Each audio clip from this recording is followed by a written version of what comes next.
ಇನ್ನೊಂದ್ ಕಡೆ ನಿನ್ನೆ ಈಶ್ವರಪ್ಪನವ್ರು ಮಾತಾಡ್ತಾ ಹೇಳಿದ್ರು, ನಿಮ್ ಜೊತೆಗೆ ಮಾತಾಡ್ತಾರ ಜಗದೀಶ್. ನಾ ಹೇಳದಿಲ್ಲ, ಈ ರೀತಿ ಒಂದು ರೀತಿ ಈ ರೀತಿ ಸುದ್ದಿಗಳನ್ನ ಸ್ಪ್ರೆಡ್ ಮಾಡೋ ಮುಖಾಂತರ ಪಕ್ಷದಿಂದ ಯಾರು ಹೊರಗೆ ಹೋಗ್ತಾ ಇದ್ದಾರೆ ಅವ್ರು ತಡೆ ಹಿಡಿಯುವಂತ ಕೆಲಸ ಇವತ್ತು ನಡೀತಾ ಇದೆ ಬಿಜೆಪಿ. ಹೀಗಾಗಿ ನಾನು ಮೊದಲಿಂದ ಹೇಳ್ತಾ ಇದ್ದೇನೆ, ನಾನು ಕಾಂಗ್ರೆಸ್ ಬಿಟ್ಟು ಮತ್ತೆ ಬಿಜೆಪಿ ಹೋಗುವಂತ ಪ್ರಶ್ನೆನೇ ಇಲ್ಲ ಅಂತ ನಾ ಪದೇ ಪದೇ ಹೇಳಿದಾಗೂ ಈ ರೀತಿ ಹೇಳಿಕೆಗಳನ್ನು ಕೊಡುವ ಮುಖಾಂತರ ಸಾರ್ವಜನಿಕರಲ್ಲಿ ಒಂದು ಕನ್ಫ್ಯೂಷನ್ ಕ್ರಿಯೇಟ್ ಮಾಡುವಂತ ಕೆಲಸ ಭಾರತೀಯ ಜನತಾ ಪಾರ್ಟಿ ಮಾಡ್ತಾ ಇದ್ದಾರೆ. ಅದು ದಯವಿಟ್ಟು ಮಾಡಬೇಡಿ ಅಂತ ನಾನು ಹೇಳ್ತಾ ಇದ್ದೇನೆ. ಅಲ್ಲ ಸರ್, ಈಗೂ ನಾನು ಅವಕಾಶ ಸಿಕ್ಕರೆ ಅವ್ರ ತಂದೆಯವರೆಲ್ಲ ನಮಗೆ ಆದರ್ಶ, ಸಂಘ ಪರಿವಾರದಿಂದ ಬಂದವರು, ಅವಕಾಶ ಸಿಕ್ಕರೆ ನಾನು ವೈಯಕ್ತಿಕವಾಗಿ ಜಗದೀಶ್ ಶೆಟ್ಟರ್ನ ಭೇಟಿಯಾಗಿ ಮಾತಾಡ್ತೀನಿ. ಇನ್ನೂವರೆಗೆ ಭೇಟಿನೂ ಆಗಿಲ್ಲ, ಭೇಟಿ ಆಗುವಂತದ್ದು ಅವಶ್ಯಕತೆನೂ ಇಲ್ಲ.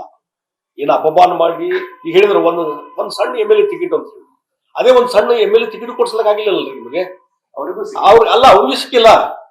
ಹೆಂಗ್ ಮಾತಾಡ್ತಂದ್ರೆ ಒಂದು ಸಣ್ಣ MLA ಟಿಕೆಟ್ಗಾಗಿ, ಹೌದಪ್ಪ, ಒಂದು ಸಣ್ಣ MLA ಟಿಕೆಟ್ ಒಬ್ಬ ಹಿರಿಯರು ಕೊಡ್ಲಿಕ್ಕೆ ಸಾಕಿಲ್ಲ ನಿಮ್ಗೆ. ಭಾರತೀಯ ಜನತಾ ಪಾರ್ಟಿಗೆ ಪಾರ್ಟಿ ಕಟ್ಟಿದ್ರು, ಮಾಡಿದ್ರು, ಜನಸಂಘದಿದ್ರು ಎಲ್ಲ ಹೇಳ್ತಾರೆ. ಅಂತ ಒಬ್ಬ ವ್ಯಕ್ತಿಗೆ ಯಾವುದೋ ಒಂದು ರಿಮಾರ್ಕ್ಸ್ ಇಲ್ದಂತ, ಒಂದು ಬ್ಲಾಕ್ ಸ್ಪಾಟ್ ಇಲ್ದಂತ ವ್ಯಕ್ತಿಗೆ ನೀವು ಟಿಕೆಟ್ ಡಿನೈ ಮಾಡ್ತೀರಿ, ಯಾವುದೋ ಒಂದು ವೈಯಕ್ತಿಕ ಹಿತಾಸಕ್ತಿ ಸಲುವಾಗಿ. ಆ ಅಪಮಾನ ಹೇಗೆ ಸಹಿಸಬೇಕು? ಆ ಪ್ರೊಟೆಸ್ಟ್ ಮಾಡಿ ಹೊರಗೆ ಬಂದಿದ್ದೆ ನಾನು. ಈ ಅಪಮಾನ ಏನ್ ಮಾಡಿದ್ರಲ್ಲ, ಸ್ವಾಭಿಮಾನಕ್ಕೆ ಧಕ್ಕೆ ತಂದ್ರಲ್ಲ, ಅದಕ್ಕೆ ಪ್ರೊಟೆಸ್ಟ್ ಮಾಡಿ ನಾವು ಹೊರಗೆ ಬಂದಿದ್ದೇನೆ. ಇದ್ರ ಅರ್ಥ ಮಾಡ್ಬೇಕು ಈಶ್ವರಪ್ಪನವರು. ಇವತ್ತಿನ ನಾಳೆ ಅವ್ರಿಗೆ ಏನಾದ್ರು ಧಕ್ಕೆ ಆದ್ರೆ ಅವಾಗ ಗೊತ್ತಾಗ್ತದೆ ಅವ್ರಿಗೆ. ಆ ಹಿನ್ನೆಲೆಯಲ್ಲಿ ಇವತ್ತೇನೋ ಹೇಳ್ಬೋದು, ಎಲ್ಲ ಪ್ರಿನ್ಸಿಪಲ್, ಅಜೆಂಡಾ, ಸಿದ್ಧಾಂತ ಎಲ್ಲ ಹೇಳ್ಬೋದು. ಆದ್ರೆ ಆ ಸಿದ್ಧಾಂತ ನಂಬಿಕೆ ಇದ್ದಂತ ವ್ಯಕ್ತಿಗಳನ್ನ ಎಲ್ಲಿ 80 ಕ್ರಿಮಿನಲ್ ಕೇಸ್ ಇದ್ದಂತ ರೌಡಿ ಶೀಟರ್ ಟಿಕೆಟ್ ಕೊಡ್ತಾರೆ. ಅಲ್ಲಿ ಎಲ್ಲೇ ನಮ್ಮ ಖರ್ಗೆ ಅವ್ರ ವಿರುದ್ಧ, ಪ್ರಿಯಾಂಕಾ ಖರ್ಗೆ ವಿರುದ್ಧ ಇವತ್ತು ಕೇಸ್ ನಡೀತಾ ಇದೆ ಅವ್ರ ಮೇಲೆ. ಅಂತವ್ರಿಗೆ ಕೊಡ್ತಾರೆ ಟಿಕೆಟ್. ಬೇರೆ ಪಾರ್ಟಿಯಿಂದ ಬಂದಂತವ್ರಿಗೆ ಮಣಿ ಹಾಕಿ ಟಿಕೆಟ್ ಕೊಡ್ತಾರೆ.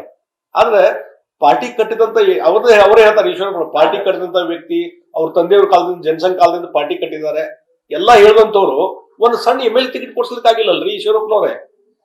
ಮತ್ತೆ ಯಾಕೆ ಇವೆಲ್ಲ ಯಾಕೆ ಬೇಕು? ಪ್ರಿನ್ಸಿಪಲ್ ಮಾತಾಡು. ಅವತ್ತು ಅಡ್ವಾಣಿ, ವಾಜಪೇಯಿ, ಅವತ್ತೇನು ಬಿಜೆಪಿ ಇತ್ತಲ್ಲ, ಅದು ಉಳಿದಿಲ್ಲ ಈಗ ಬಿಜೆಪಿ.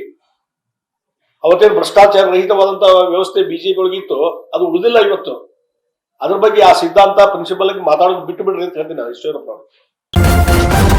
ನ್ಯೂಸ್ ಫಸ್ಟ್, ನಿರ್ಭೀತಿಯಿಂದ ನಿಮ್ಮ ಪರವಾಗಿ.